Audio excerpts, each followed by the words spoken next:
ఏడాదంతా గడిచినా ప్రభుత్వ పాఠశాలల్లో సిలబస్ పూర్తి కాదు. సెలవులని, బందులని రకరకాల కారణాలతో స్కూల్ డేస్ తగ్గిపోతున్నాయి. మరి ఇప్పటికీ పాఠ్య పుస్తకాలు రాకపోతే సిలబస్ ఎప్పుడు పూర్తవుతుంది? ప్రైవేట్ స్కూళ్లతో పోటీ పడి ప్రభుత్వ పాఠశాలల్లో మెరుగైన ఫలితాలు ఎలా వస్తాయి? తిరుపతి గవర్నమెంట్ హై స్కూల్ నుంచి మా ప్రతినిధి మోహన్ మరిన్ని వివరాలు అందిస్తారు.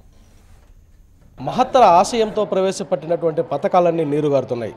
ప్రభుత్వ యంత్రాంగంలో కొట్టొచ్చినట్టు కనిపెడుతున్నటువంటి నిర్లక్ష్యం విద్యార్థుల పాలిట శాపంగా మారుతోంది. చిత్తశుద్ధి లేని శివపూజల్లాగా మారుతోంది. చిత్తూరు జిల్లాలో 3,50,000 మందికి పైగా విద్యార్థులు ప్రభుత్వ పాఠశాలల్లో ప్రాథమికోన్నత పాఠశాలలో చదువుతుంటే కేవలం 22% విద్యార్థులకు మాత్రమే పుస్తకాలు అందాయి.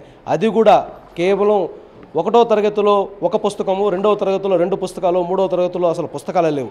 సో ఇలా 10వ తరగతి విద్యార్థులకు ఇప్పటి వరకు పుస్తకాలు ఇచ్చినటువంటి దాఖలాలు లేదు, యూనిఫామ్ ఇచ్చినటువంటి దాఖలాలు లేదు.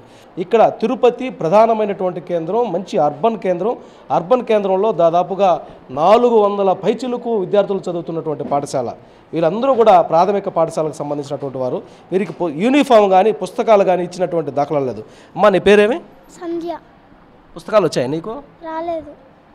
యూనిఫామ్ ఇచ్చారా? లేదు. ఎన్ని రోజులు అయింది బడి తెలిసి? 5 రోజులైంది. 5 రోజులుగా నీకు పుస్తకాలు లేవు, ఏమీ లేవు. మరి ఎట్లా వస్తున్నావు స్కూల్కి? పాత పుస్తకాలు. పాత పుస్తకాలు ఎత్తుకొని వస్తున్నావు. ఏ తరగతి అమ్మా నువ్వు? 6th. అమ్మా, పిల్లలు మీకు అందరికి పుస్తకాలు వచ్చాయా? యూనిఫామ్ ఇచ్చారా? మరి పాఠాలు ఎట్లా చెప్తున్నారు? ఏం చదువుతున్నారు? ఎక్కడ ఏం చదువుతున్నారు? పాత పుస్తకాలు. పాత పుస్తకాలు. ఏ క్లాస్ అమ్మా నువ్వు? 6th class. చూస్తున్నాం 5వ తరగతి 6వ తరగతి విద్యార్థులు కూడా పుస్తకాలు ఇప్పటివరకు పంపిణీ చేయలేదు. టీచర్లు అష్ట కష్టాలు పడిన ఫలితం దక్కకపోవడం ప్రాథమిక పాఠశాలలో కొట్టొచ్చినట్టు కనిపిస్తున్న వైనాన్ని మనం పరిశీలిస్తే ప్రభుత్వ యంత్రాంగంలో కనిపిస్తున్నటువంటి నిర్లక్ష్యం. మనతో పాటుగా టీచర్ ఉన్నారు. అమ్మ, మీరు ఇప్పుడు 5 రోజులైంది బడి తెరిచి. 5 రోజులుగా తరగతి గదిలో మీరు పాఠం బోధించాలి, ఉన్నటువంటి కాంపిటీషన్లో ముందుకు పోవాలంటే చాలా ఇబ్బంది. ఈరోజు టీచర్ కూడా అనేక టాస్క్స్ ఉన్నాయి. ఇట్లాంటి పరిస్థితుల్లో పుస్తకాలు లేకుండా పాఠాలు ఎలా చెప్పాలి? పుస్తకాలు లేకుండా పాఠాలు చెప్పడం కష్టమే. ఆ పుస్తకాలు వచ్చేంత వరకు మేము బేసిక్స్ నేర్పించాలి అనే ఉద్దేశంతో వాళ్ళకి బేసిక్ నాలెడ్జ్ వేసుకుంటున్నాము. సో పుస్తకాలు అయితే ఇప్పటివరకు రాలేదండి. పుస్తకాలు ఏం రాలేదు 6వ తరగతికి. సో ఇది 6వ తరగతిలో ఉన్నటువంటి పరిస్థితి. ఇక్కడ 10వ తరగతి విద్యార్థులు ఉన్నారు. అందరూ కూడా పాత పుస్తకాలు తెచ్చుకున్నటువంటి పరిస్థితి కనిపిస్తుంది. వీరిలో ఎవరికైనా పుస్తకాలు వచ్చాయమ్మా? రాలేదు సార్. పుస్తకాలు ఇచ్చారా? ఇవ్వలేదు సార్. ఇంకా మాకు యూనిఫామ్ ఇచ్చారా? యూనిఫామ్ మాకు రాదు. 6th 7th 8th వాళ్ళకి ఇస్తారు. మాకు టెక్స్ట్ బుక్స్ రాక ఏ క్లాస్ అమ్మా మీరు? మేము 10th A sir. 10th A.